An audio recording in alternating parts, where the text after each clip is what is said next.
Greetings and warm welcome to this episode of Nature Speaks, the WWF-India podcast, where we discuss the relationships and dynamic relationships between people and places, species and spaces. The topic we are discussing today is related to people, policy and partnerships contributing to managing human-elephant interactions in the Brahmaputra landscape. Hello, I'm Neeraj Kakoti, Deputy Team Leader, WWF India's Brahmaputra Landscape Program. And our area of operations, as you can see from the map in the background, encompasses almost the entire part of the state of Assam and adjoining areas of Arunachal Pradesh as well. Nature's bounty and cultural diversity have endowed this state and the region with amazing riches. In fact, people and wildlife have shared these spaces for ages. Yet, unfortunately, in the more recent times, we are witnessing these interactions which have increasingly undergone negative outcomes. So in fact, this is what we understand as conflict. And in the public realm, it is most visibly manifested in incidents of crop depredation, livestock predation, property damage, human and animal casualty. But there's a more deeper intangible impacts. It is the fear, the stress, the insecurity, the anger and the reprisals, which are the bigger damage causing actions. When we speak about the conflict scenario in the state of Assam, there are a number of species ranging from elephants to tiger, rhino, wild buffalo, wild pig, among others. But the predominant issue of concern is clearly related to human-elephant interactions. And it is no surprise that Assam is home to nearly 6,000 elephants, which is the second most largest population of elephants in India and constitutes almost 20% of the country's total Asian population. Official statistics state that there have been nearly 1,200 deaths since 2000 over the last 2 decades and a half. But the critical factor is that nearly 50% of these are attributed to anthropogenic causes such as electrocution, accidental deaths, retaliatory killings, poaching, train and vehicle collisions, among others.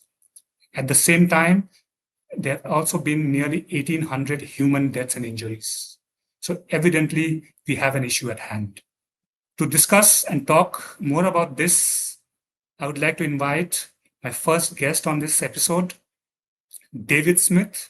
He's the Associate Coordinator for Elephant Conservation in WWF India's Brahmaputra Landscape Program. Hello, David. How are you? I'm good, Neeraj. How are you? I'm fine, David. Welcome to this podcast.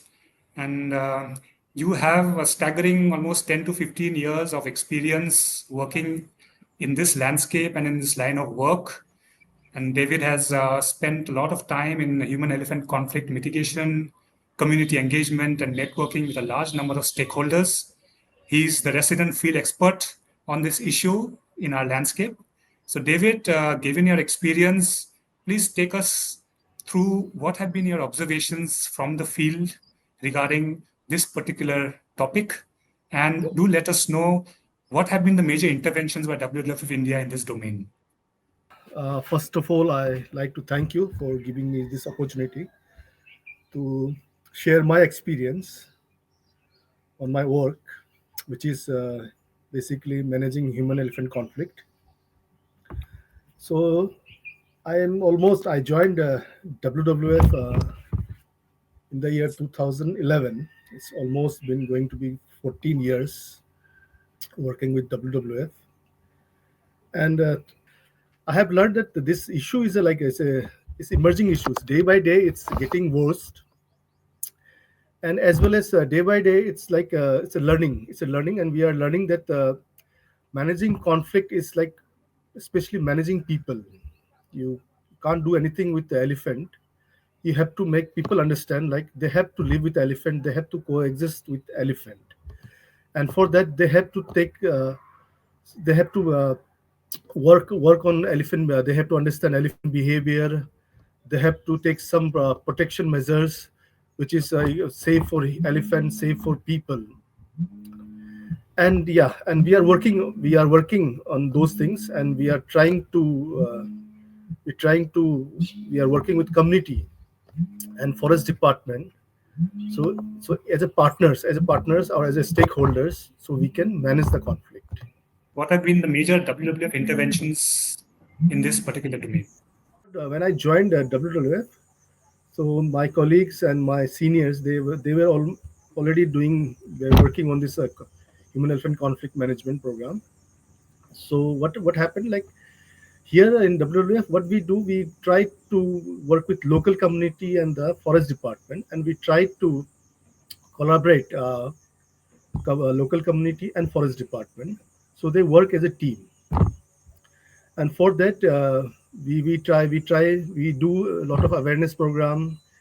And in the area where there's a lot of conflict, we make some ADS, anti-depression squad, or you can say RRT, rapid response team, which can act as a which helps the forest department as a team B in managing conflict, or uh, securing their paddy fields, or securing their village from elephant. And they help forest department to chase away elephant in very safe way, or non-lethal way. And for that, we also provide support to local community and forest department, especially like a community. We provide good quality torch lights, like high beam torch lights, so they can see the elephant from a distance, or they can keep themselves safe at the night time. Again, I said, like, we do awareness on elephant behavior, and do's and don't, what to do when elephant is near to your village, and what not to do. And also, we provide logistics support to the field staff of forest department, vehicles for doing the patrolling work. And also, we are providing low cost solar fences to the community, to protecting their crop field and villages. So one thing about low-cost solar fences is that it's like a maintenance demanding fence. If you maintain the fence, it will stop the elephant. If you don't maintain the fence, elephant will break the fence, and it will enter in your village or in your crop field. But fences are very effective if the community maintain it properly. So what we do, we in collaboration with the community, we build fences. So they have a ownership over the fence, and say, and so they can maintain the fence properly. So we also provide training on maintaining fence maintenance. Even we have developed one fence manual. So it's a DIY manual. So people can learn through this manual. People can learn how to put a fence, how to maintain a fence. Yeah, those things we are doing it. Yeah. Thank you, David, for sharing both your personal observations as well as about the different and diverse strategies that WWF India has adopted in facilitating and helping mitigate human wildlife conflict in the region. Thank you, David. To continue this conversation, it is a pleasure now for me to invite Dr. Oritra Shetty. He is the national lead for elephant conservation in WWF India, comes with very qualified experience. He's a PhD from Center for Wildlife Studies, Bangalore. He has been an Inspire Fellow with the Ministry of Science and Technology, and his particular research interests deals with the socio-ecology of people-wildlife relationships. So welcome, Oritra. Thanks, Neeraj. Pleasure to be here. Yeah, thank you. Thank you, Oripro. And so Oripro comes with this amazing opportunity to have a very pan-India perspective because of the scope of his work. So in that sense, Oripro, how do you see and perceive, the policy initiatives by WWF and the government in the HEC scenario in this landscape?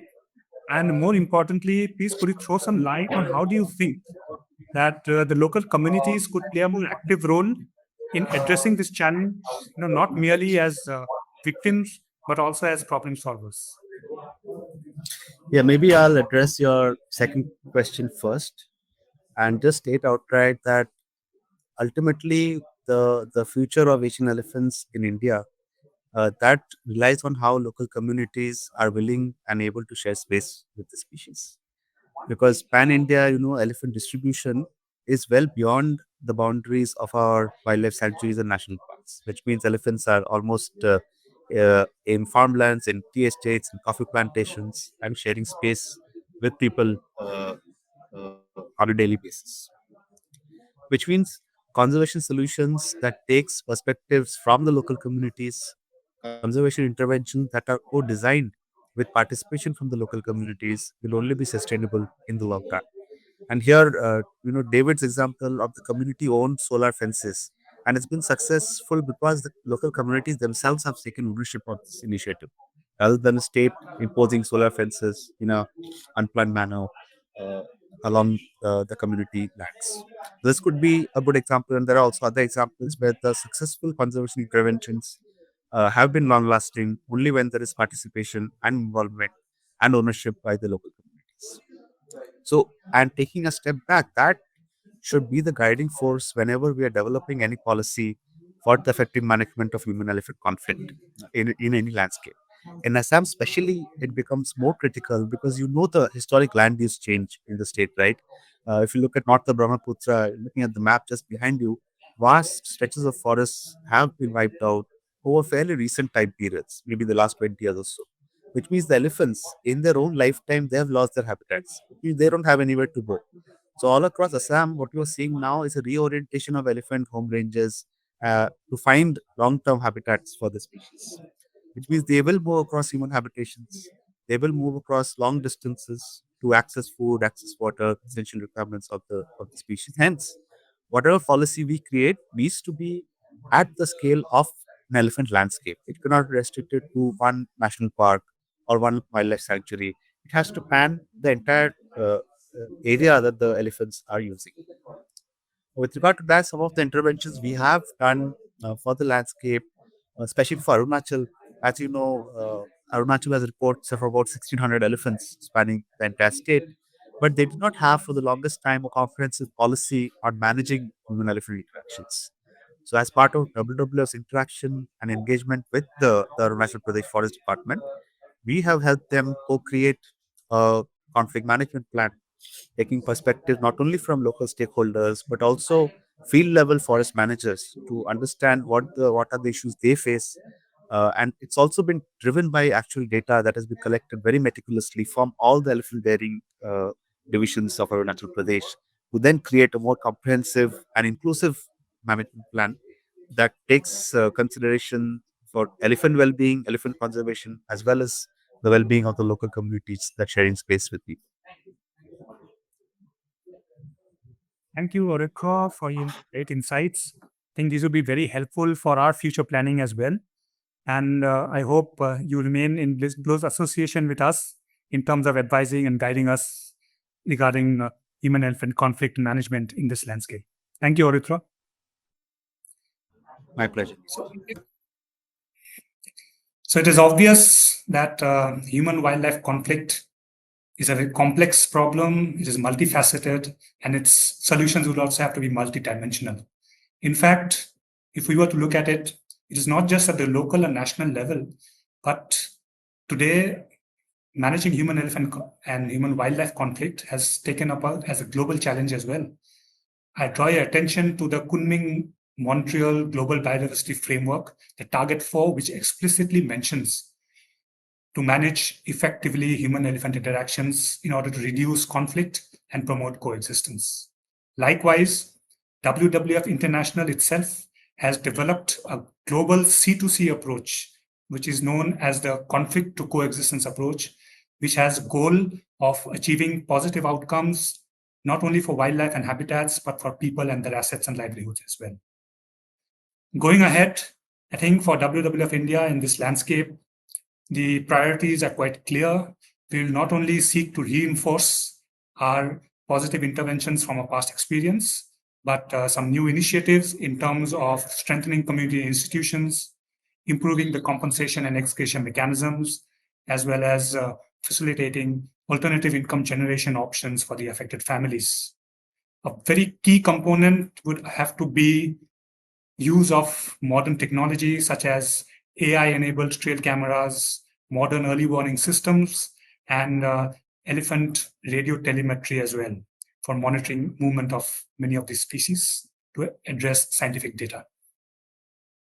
In terms of coordination, WWF's focus will remain on pushing very strongly regarding interagency coordination at the field level, but also interstate coordination, for example, between Assam and Arunachal Pradesh, and also international coordination between India and Bhutan. In fact, these are spaces where many of these wildlife species have used seamlessly across these political borders.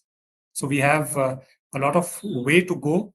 And to sum up, something that this is a work in progress, and both humans and animals have an absolute right to secure their own well-being, and it is our collaborative responsibility to make that happen. In fact, we should reinvigorate our cultural bond with the natural ecosystem, which has been prevailing since ages in this particular landscape.